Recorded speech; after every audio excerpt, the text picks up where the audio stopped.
Como lidar com os anticristos. Primeira Carta de João, capítulo 4. Comentário de Mário Persona. Esse versículo 19, em outras traduções, na Revista e Atualizada, por exemplo, não tem esse a ele. Na tradução do Darby também não tem, algumas traduções católicas também não tem. Nós o amamos porque ele nos amou primeiro. Falta esse a ele. É interessante também entender que esse amor, às vezes a gente pega essas Bíblias mais antigas, versões antigas, a palavra usada é caridade. Eu no começo achava que era estranho caridade, e na hora da leitura eu até costumava ler amor, né? Por exemplo, aqui no versículo 16, nós conhecemos, nós conhecemos e cremos no amor que Deus tem. Deus é caridade, e quem está em caridade está em Deus e Deus nele. E algumas outras passagens falam da caridade. E é interessante porque a palavra amor no Novo Testamento, no grego, ela tem diferentes palavras para designar cada situação. E, infelizmente, nós não temos todas as palavras usuais da nossa língua que representem exatamente o que quer dizer no original grego. Então, em muitas Bíblias, a maioria delas eu acredito, tudo é colocado amor. Mas amor pode ser eros, por exemplo, que é amor sexual, né, de cunho sexual, pode ser caridade, pode ser filo, né, que eu acho que é o amor fraternal, de irmão, amor familiar. Então eles têm diferentes conotações, esse amor. Mas a caridade é uma palavra que deixa muito boa assim, a noção de amor, do amor de Deus. Porque nós fazemos caridade para quem não tem nada, né? Uma pessoa que pede uma esmola, vou fazer uma caridade para aquela pessoa. O que é? Nós que temos o dinheiro damos para aquele que não tem. Essa basicamente é a caridade. Nós damos a comida para aquele que está com fome. Essa é a caridade. E quando nós entendemos que nós não temos nada e que só podemos receber qualquer coisa, a salvação, começando pela salvação, por graça somente, porque Deus tem a salvação, nós não temos. Então Ele nos dá a salvação quando nós cremos em Cristo, e isso é um ato de caridade, é a graça que dá para nós aquilo que nós não merecemos, por nossas próprias obras e meios e justiças, e não nos dá aquilo que nós mereceríamos, que seria juízo, né? Porque daí a misericórdia de Deus não nos deixa ir a julgamento, porque aquele que crê não será julgado, não entrará em julgamento. E outro dia até tinha uma pessoa espírita, né, que mandou para mim uma frase, querendo afirmar a sua doutrina, a sua crença, e ela disse para mim, olha, mas fora da caridade não há salvação. Esse é um lema, é um bordão espírita. E eu respondi, sim, eu concordo com você. Fora da caridade não há salvação. Mas caridade de quem? Essa é a questão. Da caridade de Deus não há salvação. Fora da caridade de Deus não há salvação. Porque se eu achar que eu tenho uma caridade que possa me salvar, então eu estou achando que eu sou Deus. Mas nós não temos nada. Por isso que é muito claro aqui que o amor de Deus é que nos leva a amar também ou a fazer qualquer outra coisa. Porque essa caridade, sim, é que nos traz salvação. Em Santos existe uma ilha, né? Agora não é mais ilha, agora emendaram com a terra, chamada Ilha Porchá. E eu me lembro, na época que eu estudava em Santos, depois essa ilha acabou sendo proibido construir nela. Não pode mais construir prédios na Ilha Porchá. E isso aconteceu depois que foram construir um prédio muito alto, e quando começaram a bater estacas, né, aquelas estacas de concreto, às vezes é de ferro, que tem aquele batedor hidráulico que vai batendo, enfiando a estaca até ela encontrar um terreno mais duro para depois poder construir o prédio em cima dessas estacas. São várias estacas que são feitas na fundação. Quando foram bater uma estaca, chegou num determinado momento, o batedor deu uma batida na estaca, a estaca simplesmente desapareceu. Ela desceu e sumiu. Aí foram descobrir que embaixo da Ilha Porchá existe um vazio. Os prédios mais menores que tinham construído antes não tiveram esse problema porque eles chegaram na rocha. Mas essa atravessou a casca de rocha e entrou no vazio. Deve ter uma gruta imensa por baixo, talvez escavada pelo mar. Aquilo, na verdade, é uma concha, não é uma ilha sólida. E aí proibiram, não pode mais construir nenhum prédio alto ali. E o cristianismo, né, como o irmão estava falando, uma verdade fundamental. O que é uma verdade fundamental? É uma verdade de alicerce. Sem essa verdade, o alicerce fica oco, fica uma gruta embaixo. Qualquer coisa que construir em cima vai cair. Então existem religiões hoje maravilhosas do ponto de vista assim das pessoas que são muito honestas, muito trabalhadoras, muito dedicadas. Existem várias doutrinas que são exatamente como diz a Bíblia, e tal. Mas espera aí, se bater a estaca nessa religião, o que vai acontecer? Ela vai encontrar a rocha sólida, ela vai encontrar o fundamento da divindade de Cristo, ou ela vai desaparecer? Assim é, por exemplo, com as testemunhas de Jeová, que negam a divindade de Cristo, dizem que Jesus era um Deus, não o Deus Todo-Poderoso, não o Jeová do Antigo Testamento, porque ele era o Jeová do Antigo Testamento, Jesus, e negam isso. E muitos seguem achando que não, mas são irmãos, eles são cristãos, e outros caem no outro extremo e tem até uma dificuldade grande. Eu recebi essa semana um e-mail de um irmão em Cristo. Ele falou: Mário, meu chefe é testemunho de Jeová, eu devo parar de cumprimentá-lo, porque na realidade tem um versículo na outra carta de João, na segunda carta de João, que diz isso, no versículo 9. Depois do versículo 7, né, fala: porque já muitos enganadores entraram no mundo, os quais não confessam que Jesus Cristo veio em carne, ou seja, que Jesus Cristo tem existência eterna antes de vir. Esse tal é enganador e o anticristo. Olhai por vós mesmos, para que não percamos o que temos ganho, antes recebamos o inteiro galardão. Todo aquele que prevarica e não persevera na doutrina de Cristo, não tem a Deus. De que doutrina ele está falando? Não é do ensino que Cristo deixou, mas né, é do ensino a respeito de Cristo que João está falando aqui. E que ensino é esse? É o da primeira carta. E é o também do versículo 7, que Jesus Cristo veio em carne. Essa é a doutrina de Cristo aqui, neste lugar, está falando isso. Todo aquele que prevarica e não persevera na doutrina de Cristo não tem a Deus. Quem persevera na doutrina de Cristo, esse tem tanto o Pai como o Filho. E ele coloca o Pai e o Filho na mesma condição, vamos chamar de igualdade aqui, mas no sentido de divinos. De duas pessoas divinas, que são as duas pessoas da Trindade, a terceira pessoa é o Espírito Santo. Se alguém vem ter convosco e não traz essa doutrina, não o recebais em casa, nem tampouco o saudeis, porque quem o saúda tem parte nas suas más obras.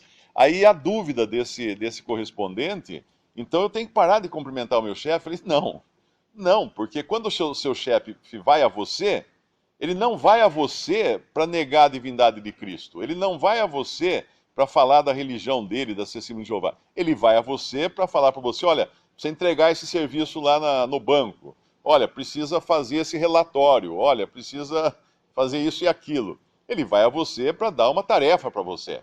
Agora, se vai um testemunha de Jeová à sua casa, bate no seu portão, o que você vai fazer? Abrir o portão, receber, dar boas-vindas, cumprimentá-lo? Não. Porque agora ele está indo a você na qualidade de um disseminador da doutrina. Ele não está indo a você, você contrata um eletricista que é da Testemunha de Jeová. Bom, ele vai a você para consertar a fiação elétrica da sua casa. Mas se no dia seguinte ele vier bater no seu portão e falar assim: olha, eu vim aqui, eu quero apresentar a minha religião, a torre de vigia, alguma coisa, você, amigo, até logo, pá. Fecha a porta e nada de conversa com ele. Então, nesse sentido, é o que vem ter convosco, nessa qualidade de um apóstata, de um que nega a divindade de Cristo, de um que está servindo o anticristo, porque tem o espírito do anticristo. Quando a gente fala de anticristo, é importante a gente lembrar dos anticorpos. Nós temos no nosso corpo anticorpos, que são células, eu acho que é brancas, né? Não sei, eu não sou médico, mas são células brancas, né? Que ficam o tempo inteiro lutando. A gente está aqui sentados, tranquilos, mas nós não imaginamos a batalha que está acontecendo no nosso sangue, no nosso organismo, com essa briga dos anticorpos destruindo células nocivas, ou bactérias, ou outras coisas, que vírus, ou qualquer coisa que entre no nosso organismo, eles têm que lutar contra isso. E essa é a sua atividade constante. Da mesma forma, a atividade constante do anticristo e da sua disposição é negar Cristo. Pode vir num pacote muito bonito de cristianismo, com versículos bíblicos, com estudos bíblicos, com livros e teorias, mas no fundo da questão é oca, a base é oca, porque falta ali a divindade de Cristo. Se bater a estaca vai desaparecer. Outra dúvida que normalmente acontece é esta, mas espera aí, se fala que Jesus Cristo veio em carne, como é que ele poderia vir em carne? Porque algumas religiões dizem que ele não veio em carne, mas veio apenas como um espírito concretizado aos olhos das pessoas, mas não seria aquela uma carne real, não seria um corpo físico. Por quê? Porque tem algumas passagens da Bíblia que falam que a carne é uma coisa ruim, né? Nós não devemos andar na carne, nós não devemos fazer as coisas na carne. Paulo fala, em mim, isto é, na minha carne, não há bem algum. Então, como Jesus poderia ter vindo em carne? Porque carne na Bíblia também tem mais de um significado. A carne que está falando aqui é um corpo físico de carne, ossos e sangue, que ele veio aqui nesse mundo. A carne que Paulo fala é a nossa velha natureza pecaminosa, que caiu em pecado e foi arruinada pelo pecado e foi condenada na cruz quando Cristo morreu na cruz por nós. Agora, a ideia de que carne seja ruim, no sentido de corpo humano seja ruim, é uma ideia oriental, mística, do misticismo oriental, que foi adotada pelo cristianismo.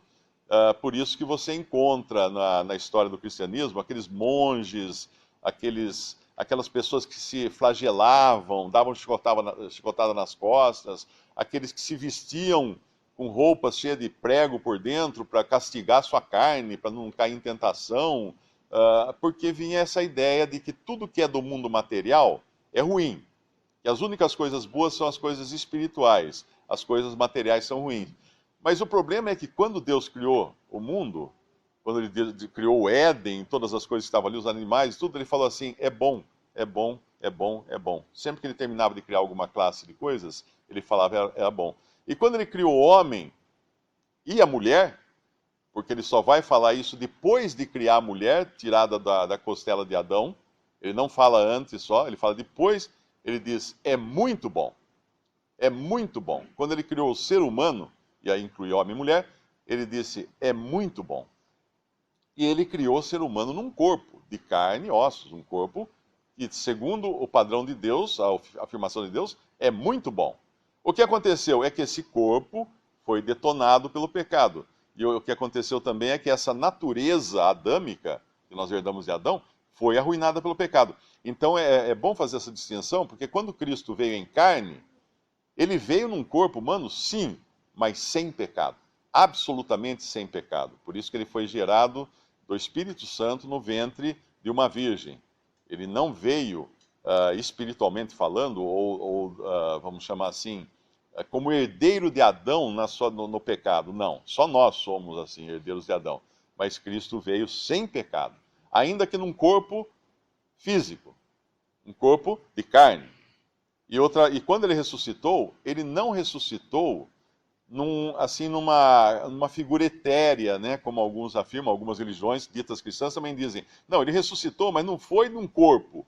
Aquilo ali era apenas uma visão. Tem até um nome que eles falam, isso eu não lembro agora, quando dentro do Espiritismo existe isso, eles falam daqueles espíritos que se materializam na frente das pessoas.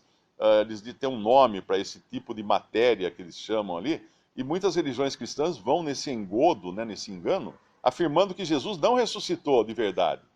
Mas ele simplesmente aparecia como se fosse um anjo, num corpo translúcido ou visível apenas momentaneamente. Não. Nós temos hoje um homem de carne e ossos no céu. Um homem de carne e ossos. Ele era palpável. ele podia ser tocado pelos discípulos, ele comia na frente dos discípulos, ele deixava muito claro, ele fala, eu não sou um espírito, no sentido de uma assombração. E veja que eu tenho carne e ossos, ele fala para os discípulos. E por que ele tinha que ressuscitar num corpo de carne e ossos? Porque essa nova criação de Deus, se alguém está em Cristo, nova criação é uma nova criação de pessoas com corpos de carne e ossos. Nós vamos ressuscitar num corpo de carne e ossos. Alguém fala assim, mas... e aquela passagem que diz que a carne e o sangue não entrarão no reino de Deus, no reino dos céus? Não lembro exatamente onde diz a palavra. Não herdarão o reino. A carne e o sangue, não. Porque quando Jesus fala, vejam que eu tenho carne e ossos. Carne e ossos. Ele está falando de outra coisa. Então nós estaremos no céu, sim, com nossos corpos ressuscitados ou transformados de carne e ossos, a semelhança do corpo de Jesus que ele tem agora. Um corpo que não vai mais adoecer, não vai mais morrer, e mais importante do que tudo, um corpo habilitado a viver fora do tempo, porque não haverá mais tempo também. Nós vivemos no tempo hoje, as coisas, a nossa mente é uma mente que vive no tempo, nós pensamos em termos de começo, meio e fim, nós pensamos em história, o que passou, o que está acontecendo, o que vai acontecer, mas nós estaremos fora do tempo, não sabemos nada quase sobre essa vida fora do tempo. Isso será nos novos céus e na nova terra, que a palavra fala apenas, acho que em 3 versículos da Bíblia, 2 ou 3 versículos, não tem informação porque nós não iríamos entender. Mas bom frisar isso, primeiro, que, como o irmão falou, as religiões que afirmam ou tentam negar a divindade de Cristo são sem fundamento, não são cristãs no sentido bíblico da palavra. Segundo, a carne em que Cristo veio, sem pecado. Ele não pecou, não podia pecar, jamais pecaria. E entender, então, que existe essa batalha constante no mundo, e hoje entrou no mundo cristão, para negar a divindade de Cristo. Se alguém vier trazer um monte de conversa, doutrinas e costumes da religião, etc, etc. Primeira pergunta, você crê que Jesus é Deus e homem? Se você escutar um não, encerra a conversa ali. Nem perca tempo continuando a conversa.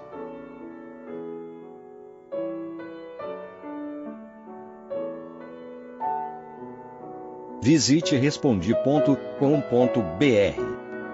Visite também 3minutos.net.